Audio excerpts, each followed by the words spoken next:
Hello! In this video I'm showing you how to repair a leaking blanking plug and also how to install blanking plugs onto new radiators, because it's really important that you install them correctly.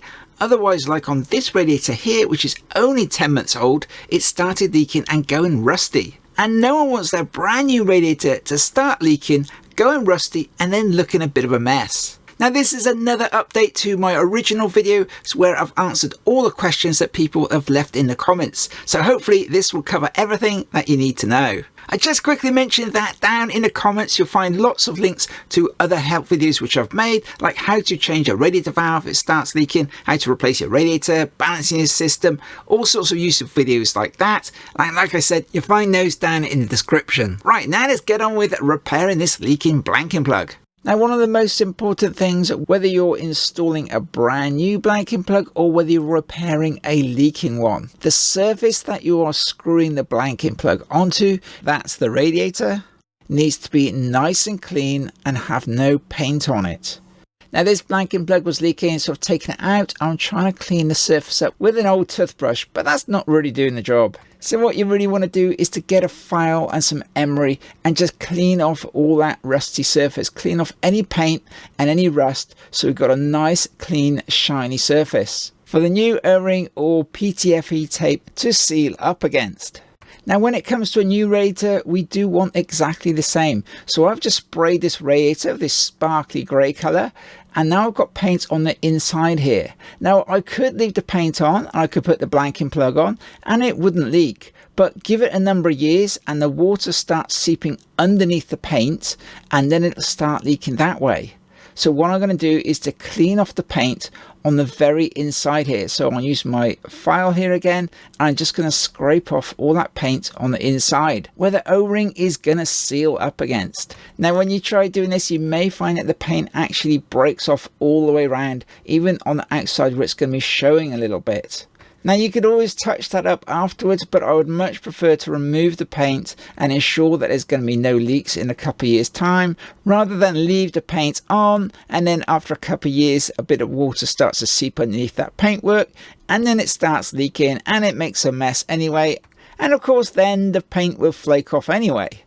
Now just smoothing it off using a bit of emery just to clean off any rough spots, making sure I got a nice smooth surface for the blanking plug to seal up against. Okay, so that one's ready to be done up now. And like I said, with the old radiator with the leaking blanking plug, once the blanking plug's removed, we want to clean up that surface, get rid of all that old paint and flaky rust, and make it nice and shiny like this one. Now one of the reasons why they start leaking besides the paint is that they've not been done up tight enough in the first place. And you can see I can push down my spanner and I can actually tighten this up a little bit more. Now I've taken this clip from a video I did where I repaired 4 leaking radiator valves. And I thought, as they've done such a bad job on the radiator valves, I'll check these blanking plugs. And you can see here that they are really loose. They've just been nipped up. But I found that these blanking plugs want to be done up really tight as you can get them. Or in 4 or 5 years time, you may find that they start leaking. And of course, nobody wants any leaks.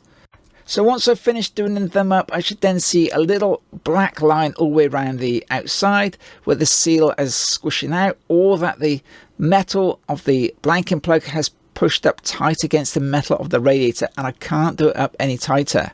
Obviously be careful when you're doing that. It's very easy to slip off these blanking plugs and scratch your radiator, so make sure you got a good spanner and take your time. You don't want to be scratching your nice new radiator. Now these blanking plugs and manual air vents, they're made of brass and they've got a rubber O-ring on them to seal up against the radiator. Now over time, I think the rubber O-rings, they shrink a little and the heat from the radiator dries them. So doing them up tight removes the chance that the O-ring can shrink a little and then start leaking. Now someone did make a comment that over tightening them would damage the O-ring. In 30 years, I've never found that to be the case. And the O-ring gets squashed into this recess on the blanking plug, which I'll go into a bit more detail in just a moment. Now I just want to drive home to you the importance of having a clean surface and removing any paint which is on the radiator. Now this radiator here is about 10 months old, and you can see there is rust around the blanking plug, and the rust is coming out from underneath the paintwork. Now very luckily for this homeowner, they bought the radiator themselves. It was from a reputable brand, and the radiator company replaced the radiator for him free of charge. And you can see now that the radiator has been removed, the water has gone underneath the paintwork, started rusting the steel, and then the paintwork has just flaked off. And then it started leaking, looking a bit of a mess. So now I'm just unpacking that brand new radiator, and let's take a look and see what they've done with the blanking plug. It's already fitted in the radiator, so we're going to unscrew that and then take a look and see what they've done with the paintwork. Now on this new radiator, they've already cleaned the paintwork off, so obviously it's been a problem. So now they've cleaned that paintwork off, so the rubber O-ring goes up against the metal of the radiator and not the paintwork. So I think that makes it pretty clear that the surface needs to be clean. And you can see here, I'm just using my knife just to clean off a little bit more of that paintwork, so I definitely get a good seal and it's not going to leak in the future. And I thought it's just worth noting that on the other end of the radiator, they haven't cleaned that paintwork off. You can see the paintwork goes right down into the threads. Now these blanking plugs, they're pretty cheap, just a couple of pounds, and you can pretty much get them in any DIY store. But if you are caught on the hop, you don't have a new one, and you want to repair the blanking plug, you can do it, and I'll show you how to do that with some PTFE tape in just a bit. Now I thought I'd just mention these manual air vents with the white caps on. They rotate so you can direct the spray of water, and people quite often ask me, are they supposed to do that? And of course, yes they are. Now if you've got an older radiator where you've got this style of bleed valve and they start leaking, or you can't open them up because they've come worn, there's not a lot you can do about it. I have sometimes managed to get an old worn bleed valve out, but as you can't buy replacements, you're pretty much stuck and you need a new radiator. One last point about old radiators, the bleed valve is quite often an old imperial size. So if you buy a new bleed key, make sure you buy one that's an old imperial size. Otherwise it's not going to fit properly. Or maybe get a set like this. Now let's move on to repairing a leaking blanking plug. Now when it comes to replacing or repairing a leaking blanking plug, the first thing that we're going to need to do is to turn off both of the radiator valves. So if you've got a thermostat, you want to close that right down to its lowest setting, which should be frost protection. And then I close the lock shield, counting how many turns it takes to close it, just in case the radiator has been balanced. And then when I reopen it, I'll open it the same number of turns. That will ensure that the radiator remains balanced with the rest of the system. That's if the system ever was balanced. Balancing the system will make it run way more efficiently, making your house temperatures more comfortable and saving you gas. And of course, if you want to know about balancing your system, I've made a video on doing that. You'll find it linked below. Now, if when you close your radiator valve, water starts coming out of the spindle like it is on this one here, if you're lucky enough to have a gland on the radiator valve, you can tighten that up.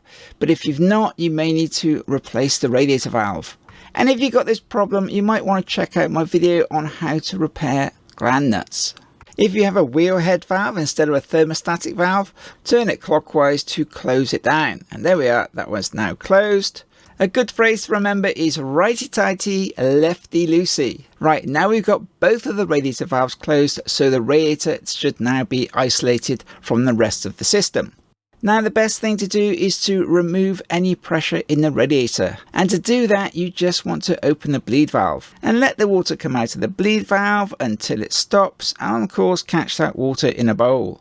Now if water keeps dripping out of your bleed valve, it means that one of the radiator valves is not shut properly, and depending on how much water is coming out depends on whether you can remove that blanking plug. You can see on this radiator the water is continuously dripping, but I'm able to catch it in a bowl. So now it's just a case of cleaning up that surface and making sure that it's nice and clean for the new blanking plug.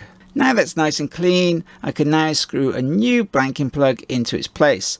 And there we go, this blanking plug is now fixed and there's no more leaks. Now I'll show you how you can repair that old blanking plug if you really need to.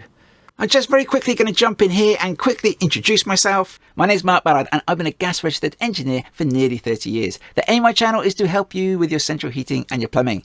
If you find this video at all useful, then please give me that little bit of feedback by clicking on that thumbs up or the subscribe. You can ring on the bell if you want to receive a notification, and of course you can share the video with your friends. And I'd like to say a really big thank you to everybody who's bought me a cup of coffee and left me a donation in my Toolbox fund. It's really appreciated and it does really help me to make more videos which will hopefully help you. We have the cap here. Now, if you can see that, this is actually recessed here. So this actually goes down, it's in a dip here. So if you just put some PTFE tape on it, when you do it up, it's going to squash down into that recess. So what you need to do is to put some PTFE tape on, do it up onto the radiator and then remove it again and repeat the process. To get your PTFE tape and wrap it around the plug here. You don't need to wrap it around the threads.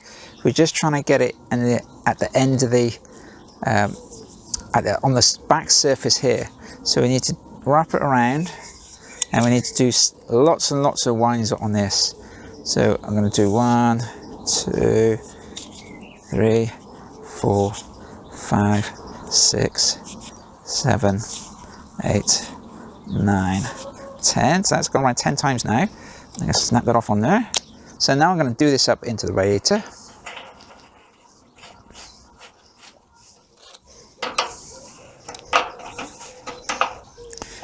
And you can see that just went straight tight. It didn't squeeze up on the PTFE tape. So I know this PTFE tape hasn't sealed it. So take it back off again and I'm going to wrap some more PTFE tape around it. So we go again. Now if you use gas PTFE tape, that's slightly better because it's much thicker. But with this thinner PTFE tape, we just need to keep going and do this probably 3 times. There we go, see the big wrapping on there. Again, break it off like that. Okay, and then do this up again.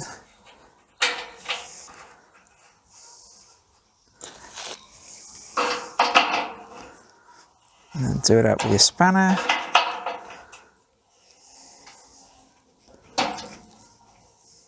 Now that's going better. I can feel the PTFE tape is being squashed now. It's squashing into that radiator, but it's still gone tight. It's still not really the way I want it to feel when I do that up. So I'm going to do that again. Just going to pull it a little bit out of there. So I'm going to put some more on it. So what I want to feel is as I do it up, I can feel that the PTFE tape is squashing and there's still room to turn it more. If it just goes tight suddenly, it means that it's just tightened up onto the metal and there isn't enough PTFE tape to create a seal. It might seem like a crazy amount, but as you know, I don't want any leaks. Try that again. That's feeling a bit better now already.